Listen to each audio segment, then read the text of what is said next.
The air hung heavy, thick with unspoken sorrow. It was a day etched in gray, the sky mirroring the somber mood that had settled over the parade grounds. A gentle drizzle, more like a collective sigh from the heavens, kissed the polished boots of the royal guards standing rigidly at attention. The rhythmic beat of a muffled drum echoed across the space, a steady pulse marking the passage of grief. This wasn't just any ceremony. It was a tribute, a farewell to the brave soldiers who had made the ultimate sacrifice. Families stood huddled together, their faces etched with pain, their eyes fixed on the empty spaces where their loved ones should have been. The flags, normally vibrant and proud, drooped in the dampness, their colors muted as if sharing in the universal sadness. The location itself amplified the feeling of loss. The ceremony was held in the heart of the city, a place usually bustling with life and laughter, now silenced by respect and mourning. The grand buildings surrounding the parade ground seemed to bow their heads in reverence. Even the birds, usually chirping and flitting about, were quiet, perched somberly on rooftops as if understanding the gravity of the occasion. A lone bugler played a mournful tune, the notes hanging in the air like fragile tears. The sound seemed to penetrate the very soul, tugging at the heartstrings of everyone present. The scent of rain-soaked earth mingled with the faint aroma of freshly cut flowers, a bittersweet reminder of life and loss intertwined. The low murmur of prayers and whispered condolences created a constant, hushed undercurrent. This was a day of remembrance, a day of mourning, a day where the weight of sacrifice pressed down on every heart. Among the mourners stood Mrs. Eleanor Ainsworth, her face a canvas of sorrow. Her eyes, once bright and full of life, were now clouded with a grief so profound it seemed to steal the very light from them. She clutched a worn photograph to her chest, a picture of her son, Thomas, beaming in his military uniform. It was a treasured memory, a stark contrast to the agonizing reality of his absence. Thomas had been more than just a soldier. He was her world, a kind, gentle soul with a mischievous grin and a heart of gold. He had always been her protector, her confidant, her greatest joy. From childhood scrapes to teenage heartbreaks, Thomas had been there, a constant source of strength and unwavering love. Now that strength was gone, leaving a gaping hole in her heart that felt impossible to fill. She remembered the day he told her he was enlisting. Her initial fear had given way to a reluctant pride as she witnessed his unwavering dedication to serving his country. She had always known the risks, but she had never truly believed that tragedy would strike her family. Now, standing on that parade ground, surrounded by the echoes of loss, the reality crashed down upon her with crushing force. Each note of the bugle, each whispered prayer, felt like a fresh stab of pain. She struggled to breathe, her chest tight with a grief that threatened to suffocate her. She longed to reach out and touch him, to hear his voice, to feel his comforting presence one last time. But all that remained were memories, precious but agonizing reminders of what she had lost. Her love for Thomas was a boundless ocean, and now that ocean was overflowing with tears. She blinked rapidly, trying to stem the flow, but the tears continued to stream down her face, a visible testament to the unbearable weight of her sorrow. Standing ramrod straight, a sentinel of unwavering duty, was Royal Guard Private James Holden. His uniform was immaculate, every crease perfectly pressed, every button gleaming under the dull sky. His face was an emotionless mask, trained to betray nothing of the thoughts and feelings churning within. Years of rigorous training had molded him into a symbol of unwavering discipline and unwavering loyalty. He was a part of the Royal Guard, an elite unit entrusted with protecting the monarchy and upholding the traditions of the nation. Protocol was their Bible, every action meticulously planned and executed with robotic precision. Deviation was unthinkable, a cardinal sin punishable by severe consequences. He had spent countless hours perfecting his posture, his gait, his every move, ensuring that he was a flawless representation of the Guard's unwavering commitment to duty. Beneath the stoic exterior, however, beat a human heart. James had joined the Guard not just out of a sense of duty, but also out of a desire to serve, to protect, and to make a difference. He believed in the values they represented: honor, courage, and selflessness. But he also knew that those values sometimes clashed with the rigid rules and regulations that governed their every action. He had witnessed firsthand the toll that such unwavering discipline could take on a person. The suppression of emotions, the constant pressure to maintain a perfect facade, could be crushing. Yet he persevered, believing that the greater good demanded such sacrifices. He focused on the task at hand, blocking out the noise and the emotions swirling around him, determined to fulfill his duty to the best of his ability. His eyes scanned the crowd, ever vigilant, ever watchful, a silent guardian in a sea of sorrow. A wave of dizziness washed over Mrs. Ainsworth, blurring the already somber scene. The faces of the other mourners seemed to swirl around her, their expressions of grief morphing into grotesque masks. The ground beneath her feet felt unsteady, as if the earth itself was mourning and trembling with sorrow. She gripped the photograph of Thomas tighter, her knuckles turning white. She felt a strange tingling sensation in her fingertips, followed by a wave of nausea that threatened to overwhelm her. The sounds of the ceremony seemed to fade into a distant hum, replaced by a ringing in her ears. She swayed slightly, her balance faltering. A kind-looking woman next to her noticed her distress and reached out a hand in concern. "Are you all right, dear?" she asked, her voice laced with worry. Mrs. Ainsworth tried to respond, but her throat felt constricted, and no words would come. She managed a weak smile, hoping to reassure the woman, but her attempt fell flat. The black spots danced before her eyes, growing larger and more numerous with each passing second. She felt a cold sweat break out on her forehead, and her heart pounded erratically in her chest. She knew she was losing control, that her body was betraying her in this moment of profound grief. She fought to remain conscious, to maintain her composure, but the darkness was closing in, relentless and unforgiving. She clutched at her chest, gasping for air, her vision blurring further. The last thing she saw was the concerned face of the woman beside her, and then everything went black. Her knees buckled, and she began to fall. Time seemed to slow to a crawl.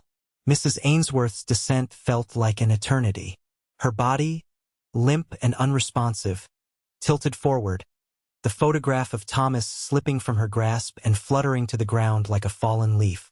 A collective gasp rippled through the crowd, a wave of shock and horror washing over the assembled mourners. From James Holden's perspective, it was as if the world had suddenly shifted into slow motion.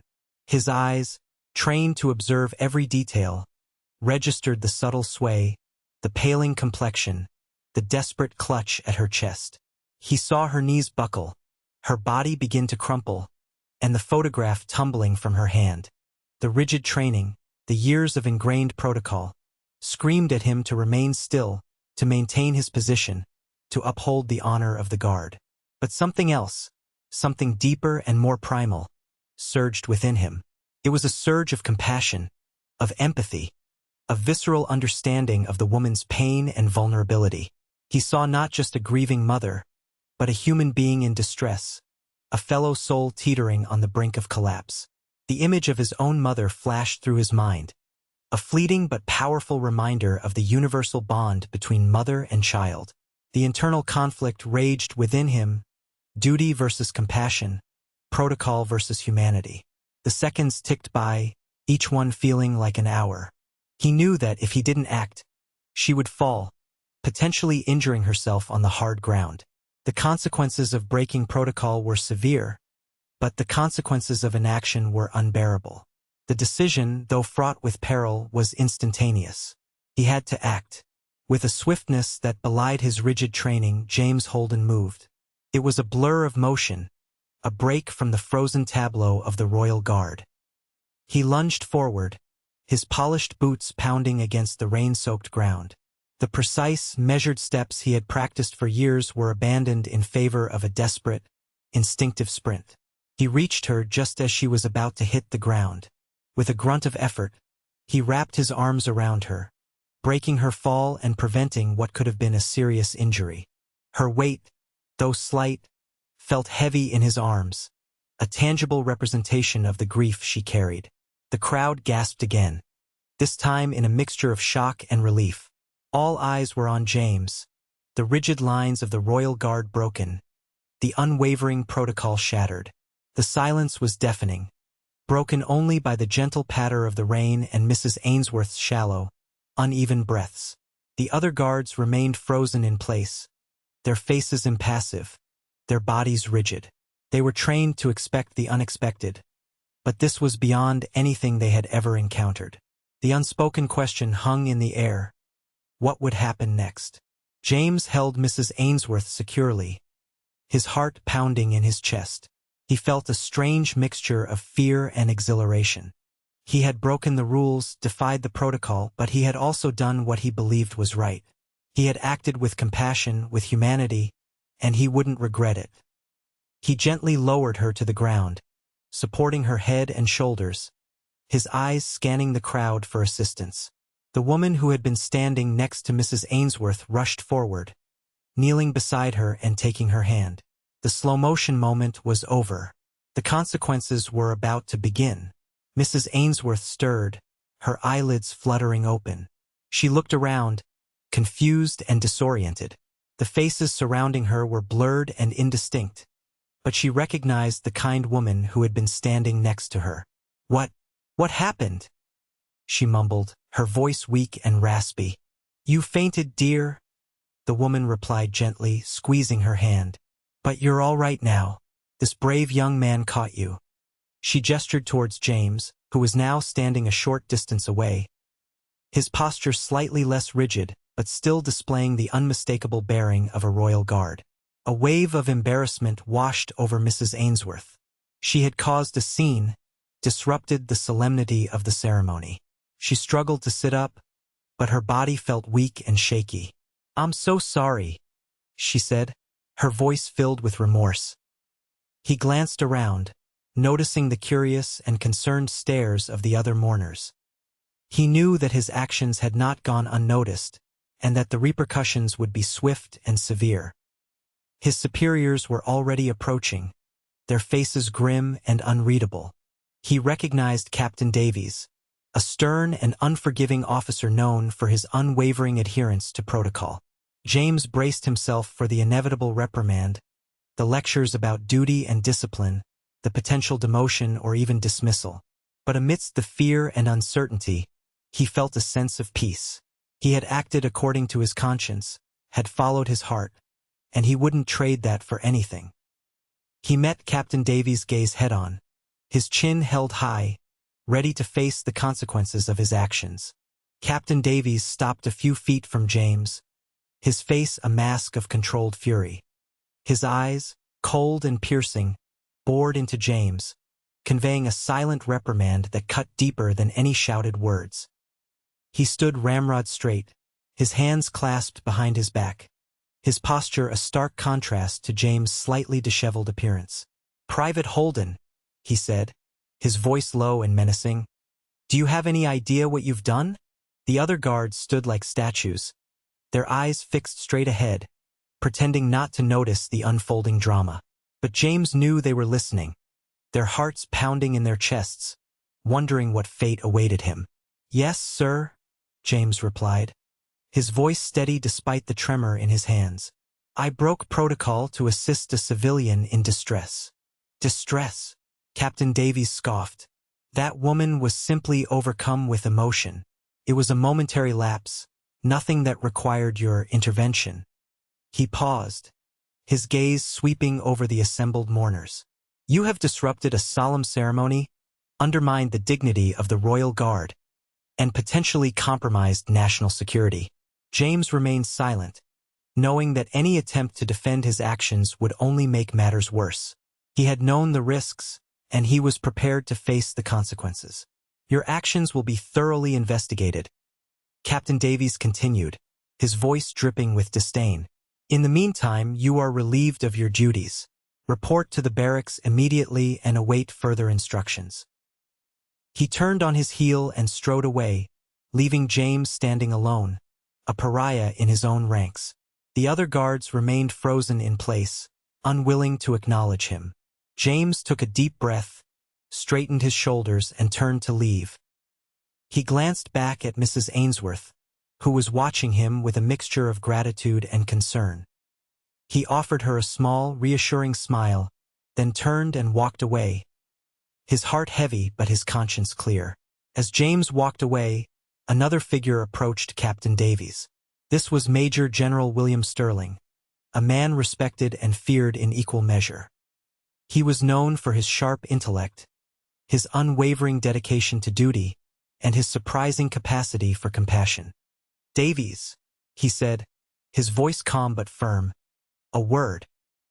He gestured towards a secluded area away from the crowd. Captain Davies, his face paling slightly, followed the Major General without a word. "I saw what happened, Davies," the Major General said, his eyes fixed on the parade ground, "and I understand your concern about protocol. But I also saw a young man acting with courage and compassion, something we seem to be in short supply of these days." Captain Davies remained silent, unsure of how to respond. He knew that the Major General had a reputation for being unconventional, but he had never seen him openly disregard protocol like this. "Tell me, Davies," the Major General continued, turning to face him, "what is the purpose of the Royal Guard? Is it simply to stand rigid and unfeeling? Or is it to protect and serve the people?" "To protect and serve, sir," Captain Davies replied, his voice barely a whisper. "And did Private Holden not protect and serve a vulnerable member of the public?" the Major General asked, raising an eyebrow. Captain Davies hesitated. "He broke protocol, sir." "Protocol is important, Davies," the Major General conceded. "But it is not more important than human life. Sometimes the rules must be bent or even broken in order to do what is right." He paused, his gaze hardening. "I expect you to handle this situation with discretion, Davies. Private Holden's actions will be reviewed, but I want to ensure that he is treated fairly. Is that understood?" "Yes, sir," Captain Davies replied, his voice firm. The Major General nodded. "Good. Now let's get back to the ceremony. We have a duty to honor these fallen soldiers, and we will not allow this incident to detract from that." Back on the parade ground, Mrs. Ainsworth, now feeling somewhat recovered, noticed James walking away, his head held high despite the obvious tension in his shoulders. She felt a surge of gratitude towards the young guard, a deep and heartfelt appreciation for his selfless act. She rose to her feet, ignoring the lingering dizziness, and walked towards him, her steps slow but determined. The kind woman who had helped her offered her support, but Mrs. Ainsworth gently declined. She needed to do this on her own. She reached James just as he was about to disappear into the barracks.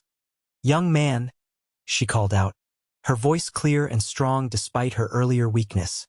James stopped and turned to face her, his expression guarded. "I just wanted to thank you," Mrs. Ainsworth said, her eyes filled with tears. "You saved me from a nasty fall, and I am eternally grateful. You showed me a kindness that I will never forget." James' face softened, and a faint smile touched his lips. "It was nothing, madam," he said, his voice humble. "I just did what anyone would have done." "No, you did more than that," Mrs. Ainsworth insisted, taking his hand in hers. "You broke the rules, risked your career, all for a stranger. That takes courage, young man, and compassion, qualities that are sorely needed in this world." She paused, her gaze locking with his. "My son, Thomas. He would have done the same thing." A tear trickled down her cheek, and James gently squeezed her hand. He understood her grief, her pain, her longing for her son. He had seen it in her eyes from the moment he had first noticed her. "Thank you, madam," he said, his voice choked with emotion.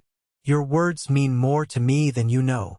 He knew he was still facing an uncertain future, but her gratitude had given him a renewed sense of purpose, a validation of his actions. He had broken protocol, but he had also touched a life, offered comfort in a time of sorrow, and honored the memory of a fallen soldier. And in the end, that was all that mattered. Major General Sterling watched the exchange between James and Mrs. Ainsworth from a distance, a thoughtful expression on his face. He saw the genuine connection between them, the unspoken understanding that transcended rank and protocol. He knew that James had made a difficult decision, one that could have cost him his career, but he also knew that he had done the right thing. He approached them slowly, his presence commanding attention despite his quiet demeanor. Both James and Mrs. Ainsworth turned to face him, their expressions a mixture of curiosity and apprehension. Captain Davies, standing nearby, snapped to attention, his face rigid. "Mrs. Ainsworth," the Major General said, his voice gentle and respectful. "I hope you are feeling better." "Yes, thank you, sir," Mrs. Ainsworth replied, her voice still a little shaky. "Thanks to this young man." The Major General turned to James, his eyes meeting his. "Private Holden," he said, his voice firm but not unkind. "I understand you acted to assist Mrs. Ainsworth." "Yes, sir," James replied, his voice steady. The Major General paused, his gaze sweeping over the parade ground. "Your actions will be reviewed, Private," he said, his voice leaving the words hanging in the air. "But I want you to know that I appreciate your courage and your compassion. The Royal Guard needs men like you, men who are willing to put others before themselves." He turned back to Mrs. Ainsworth. "Please allow me to escort you to a more comfortable place, madam. I'm sure you could use some rest." He offered her his arm, and she gratefully accepted. As they walked away, the Major General glanced back at James, a subtle nod of approval passing between them. James stood tall, his heart filled with a mixture of relief and gratitude. He knew he wasn't out of the woods yet, but he had a feeling that things were going to be all right. As the Major General escorted Mrs. Ainsworth away, the ceremony slowly resumed. The atmosphere, however, had subtly shifted. The rigid formality had been replaced by a sense of shared humanity, a recognition that even in the face of profound loss, compassion and kindness could still prevail. The remaining royal guards, though still standing at attention, seemed less like emotionless statues and more like human beings. Some even cast furtive glances in James' direction, a silent acknowledgement of his actions. James, standing alone near the barracks entrance, watched as the ceremony continued. He knew that his future in the Royal Guard was uncertain, but he no longer felt the same fear and anxiety he had felt earlier. He had acted according to his conscience, and he had received the gratitude of a grieving mother and the tacit approval of a high-ranking officer. That was enough. He thought about Thomas Ainsworth, the fallen soldier whose memory they were honoring. He wondered if Thomas would have approved of his actions. He imagined that he would have. He imagined that Thomas, like his mother, would have appreciated the simple act of human kindness that had momentarily disrupted the solemnity of the ceremony. He took a deep breath of the rain-soaked air, feeling a sense of peace settle over him. He knew that he would face whatever consequences awaited him with courage and dignity. He had broken protocol, but he had also upheld the values that were most important to him: honor, compassion, and selflessness. And in the end, those were the values that truly defined a soldier and a man. The drumbeat continued, a somber rhythm of remembrance. But now, it was accompanied by a silent undercurrent of hope. Days turned into weeks. James remained confined to the barracks, performing menial tasks and awaiting the outcome of the investigation. The other guards, initially wary, gradually warmed up to him, offering subtle gestures of support and camaraderie. He learned that Major General Sterling had quietly intervened on his behalf, ensuring that the investigation was conducted fairly and impartially. One afternoon, he received a summons to report to Major General Sterling's office. His heart pounded in his chest as he walked through the corridors, unsure of what to expect. He entered the office and stood at attention, his face composed but his nerves on edge. "Private Holden," the Major General said, his voice calm and measured. "Please sit down." He gestured towards a chair.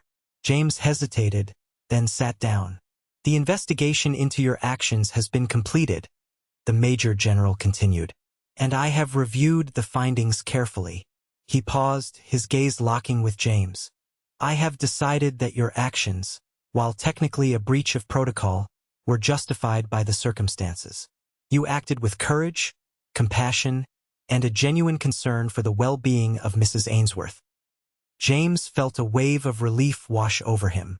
"Thank you, sir," he said, his voice choked with emotion. However, the Major General continued, "Your actions did disrupt the ceremony and undermine the dignity of the Royal Guard. Therefore, I am issuing you a formal reprimand." James nodded, accepting the reprimand without complaint. He knew that he had gotten off lightly. "In addition," the Major General said, "I am assigning you to a new post. You will be working with the families of fallen soldiers, providing support and assistance during their time of grief." James looked up, surprised. "Sir, I believe that you have a unique ability to connect with people who are suffering," the Major General explained, "and I think you can make a real difference in their lives." He smiled. "Consider it a chance to put your compassion to good use." James began his new role with a mix of trepidation and determination. He visited the homes of grieving families, offering a listening ear, a comforting presence, and practical assistance. He helped them navigate the complex bureaucracy of military benefits, arranged transportation to memorial services, and simply sat with them in silence, allowing them to grieve in their own way. He discovered that he had a natural ability to connect with people who were suffering, to understand their pain, and to offer them hope. He shared his own story with them, telling them about his decision to break protocol and the consequences he had faced. He found that his story resonated with them, reminding them that even in the darkest of times, compassion and kindness could still make a difference. He also kept in touch with Mrs. Ainsworth, visiting her regularly and offering her support. They developed a close bond, a connection forged in the crucible of grief and gratitude. She told him stories about Thomas, sharing memories of his childhood, his dreams, and his unwavering dedication to serving his country. He listened intently, honoring Thomas's memory and offering Mrs. Ainsworth a sense of closure. One day, Mrs. Ainsworth gave James a gift, the photograph of Thomas that had fallen to the ground on the day of the ceremony. "I want you to have this," she said, her eyes filled with tears. "It belongs with you now. You are a part of our family." James accepted the photograph, his heart overflowing with gratitude. He knew that he would never forget Thomas Ainsworth, or the day he broke protocol to help his mother. It was a moment that had changed his life forever, a moment that had taught him the true meaning of honor, compassion, and selflessness. And it was a moment that had reminded him that even the smallest act of kindness can have a profound impact on the world. Years later, James, now a decorated officer, stood at another memorial ceremony. This time, he wasn't just a guard. He was a speaker, sharing his story of compassion and courage with a new generation of soldiers. He held the photograph of Thomas Ainsworth close to his heart, a constant reminder of the values that had guided him throughout his career. He saw Captain Davies in the crowd, now a major, his face etched with the lines of experience. Davies offered James a subtle nod of respect, a silent acknowledgement of the transformation that had taken place. James knew that Davies had initially disapproved of his actions, but he also knew that Davies had come to understand and appreciate the importance of compassion and humanity. He also saw Mrs. Ainsworth, her hair now silver, but her eyes still shining with warmth and gratitude. She smiled at him, a knowing smile that spoke volumes about their shared history. He knew that their bond would last a lifetime, a testament to the power of human connection. As he spoke, he emphasized the importance of following protocol, but he also stressed the need to be adaptable, to be willing to bend the rules when necessary, to act with compassion and empathy. He told them about his internal conflict on that fateful day, the struggle between duty and humanity, and the ultimate decision he had made. He encouraged them to always listen to their hearts, to always do what was right, even when it was difficult. He reminded them that the Royal Guard was not just a symbol of strength and discipline, but also a symbol of compassion and service. And as he finished his speech, he knew that he had made a difference, that he had inspired a new generation of soldiers to be not just guardians of the nation, but also guardians of humanity. The photograph of Thomas Ainsworth felt warm against his chest, a reminder that even in the face of loss and adversity, hope and kindness could always prevail. The story of the Royal Guard who broke protocol became a legend within the ranks. It was whispered in hushed tones during training exercises, debated in the mess hall, and used as a case study in leadership seminars. It served as a reminder that while discipline and obedience were essential, compassion and humanity were equally important. The Royal Guard underwent subtle but significant changes. Training programs were revised to include elements of emotional intelligence and empathy. Guards were encouraged to connect with the communities they served, to understand their needs, and to respond with kindness and compassion. The perception of the Royal Guard shifted as well. They were no longer seen as just emotionless statues, but as protectors of the people, guardians of the nation, and symbols of hope. They became more approachable, more relatable, more human. And Mrs. Ainsworth, she became a symbol of resilience and grace. She dedicated her life to supporting the families of fallen soldiers, offering them comfort and guidance. She often spoke about James, the young guard who had shown her such kindness in her darkest hour. She said that he had given her a reason to believe in the goodness of humanity, even in the face of unimaginable loss. One day, James received a package in the mail. It was a small, hand-knitted scarf, the colors of the Royal Guard. There was no note, no return address. But James knew who it was from. It was from one of the many families he had helped over the years. A silent gesture of gratitude. A small act of kindness that spoke volumes about the impact he had had on their lives.